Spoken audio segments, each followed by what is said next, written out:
Alors, la grande question qu'on se pose, est-ce que l'Europe est vraiment prête pour la guerre ou est-ce qu'on est tous en train de se bercer d'illusions pendant que l'histoire, elle, met un sacré coup d'accélérateur? Parce que oui, notre quotidien a l'air tranquille, mais il faut savoir que dans l'ombre, des plans de guerre, mais des plans colossaux, sont déjà sur la table. Tout y est, les détails, les chiffres. Ils sont faits pour un scénario que personne, vraiment personne, n'ose imaginer tout haut. Une confrontation directe. Et tout ça, ça part d'un document. Un plan secret qui montre une chose assez glaçante. Au plus haut niveau de l'État, un conflit majeur, ce n'est plus juste une hypothèse lointaine, c'est devenu un véritable scénario de travail. Ce plan, il a un nom, le SO plan. Il a fuité fin 2024. Et attention, on parle d'un pavé de 1200 pages, d'une précision mais chirurgicale. Ça décrit quasiment heure par heure comment l'OTAN répondrait à une attaque russe sur son flanc Est. Non, ce n'est pas un film de science-fiction là, c'est un vrai plan d'urgence. Et au milieu de tout ça, il y a un chiffre. Un chiffre qui donne le vertige. 800 000. Oui, 800 000 soldats de l'OTAN, des Allemands, des Américains, etc., qui seraient envoyés sur le front en quelques semaines seulement. Imaginez, une mobilisation massive pensée pour une riposte absolument foudroyante. Mais le vrai choc, en fait, c'est le timing. Parce qu'il y a encore pas si longtemps, à Berlin, on se disait « Bon, on a jusqu'en 2029, ça va ». Sauf que les incursions aériennes russes, de plus en plus fréquentes, ont tout changé. D'un coup, tout s'est accéléré. L'échéance s'est rapprochée, mais dangereusement. Aujourd'hui, certains parlent d'à peine un an. Bon, tout ça, c'est le plan sur le papier. C'est beau, c'est détaillé. Mais un plan, ça se confronte toujours à un mur, la réalité. Et pour l'Allemagne, le décalage entre le plan et la réalité, il est juste vertigineux. Regardons les chiffres. L'objectif, c'est d'avoir 460 000 soldats en 2035. Ok, mais la réalité d'aujourd'hui, c'est à peine 182 000. Et ce chiffre, il bouge pas, il stagne. Tous les objectifs intermédiaires ont été ratés. Ce n'est plus un écart, c'est un gouffre béant entre l'ambition et ce qui est réellement possible.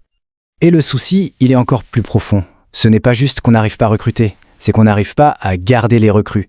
Imaginez, presque un quart des jeunes volontaires jettent l'éponge dans les premiers mois. L'armée allemande, en gros, n'attire pas et ne retient pas.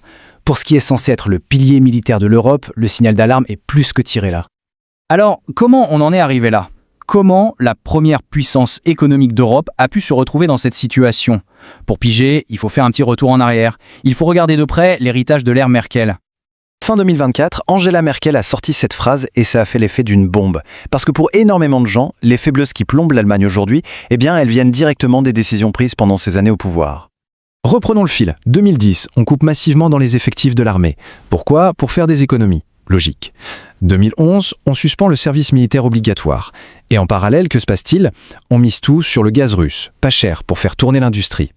Sur le coup, chaque décision avait l'air sensée. Sauf qu'en faisant ça, on a semé les graines d'une fragilité énorme. Et sur le long terme, le résultat, c'est le piège parfait. Une triple dépendance.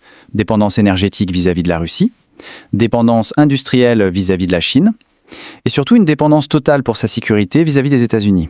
En gros, l'Allemagne a tout simplement sous-traité sa propre défense. Aujourd'hui, évidemment, le gouvernement essaye de redresser la barre, mais il se prend un mur en pleine face. Un mur auquel on ne s'attendait pas forcément et qui est peut-être le plus dur à faire tomber. Le refus de toute une génération. Le chiffre, il est brutal, 81%. Une étude de 2025 montre que 81% des jeunes Allemands refusent de se battre pour leur pays. Ce n'est pas juste une opinion passagère, c'est un vrai blocage de société, quelque chose de très profond. Et derrière ce chiffre, qu'est-ce qu'il y a? Une désillusion immense. On parle d'une génération qui sait que son avenir économique sera probablement plus difficile que celui de ses parents. Alors leur question, elle est simple et elle est terrible, comme le dit cette citation. Pourquoi on irait mourir pour un pays qui, au fond, n'a pas l'air de se soucier de nous? Alors face à ce mur, le gouvernement tente un peu le tout pour le tout. Une nouvelle loi avec de meilleurs salaires, des primes, pour essayer d'attirer du monde. Mais aussi, attention, des questionnaires obligatoires, des tests physiques. Officiellement, on nous dit que ce n'est pas le retour du service militaire. Mais officieusement, beaucoup pensent que c'est la toute première étape vers ça.